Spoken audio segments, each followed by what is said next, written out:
बिस्मिल्लाहिर्रहमानिर्रहीम। अस्सलाम वालेकुम all of you and welcome back to the channel. आज का हमारा वोकैबुलरी वर्ड है अल्टीमेट। अल्टीमेट का मतलब क्या होता है, पार्ट्स ऑफ स्पीच के साथ इसका क्या ताल्लुक है और सेंटेंसेस में इसका इस्तेमाल कैसे करते हैं। To know about these all things please stay tune with the video. देखें, अल्टीमेट का मतलब होता है मोस्ट इंपॉर्टेंट या हाईएस्ट क्वालिटी की कोई चीज हो, या बेस्ट या वर्स्ट या लास्ट और फाइनल। यानी कि जो भी चीज हाईएस्ट क्वालिटी की होगी ना, या सबसे बुरी तरीन होगी, या लास्ट होगी या फाइनल होगी, उसको हम कहते हैं अल्टीमेट। और अल्टीमेट जो है वो एक एडजेक्टिव है, और एडजेक्टिव आपको पता है जो कि नाउन को बयान करता है।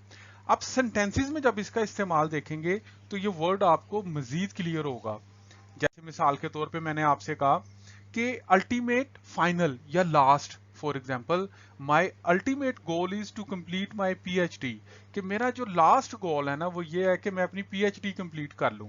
इसी तरह आप देखें, my daughter will make the ultimate decision about where to travel. यानी कि ये आखिरी फैसला मेरी बेटी का होगा कि हमने कहाँ पे सैर करने जाना है। इसी तरह मैं ये भी कह सकता हूँ, just have a look on that ultimate luxury car. कि यार वो देखो कितनी बेहतरीन किस्म की ये लग्जरी कार है। यानी कि जब भी कोई चीज बेस्ट हो या वर्स्ट हो या आखिरी हो, उसको हम कहते हैं ultimate. So thank you so much guys for watching the video. If you like the video, please hit the like button and don't forget to subscribe the channel. Allah Nigaban.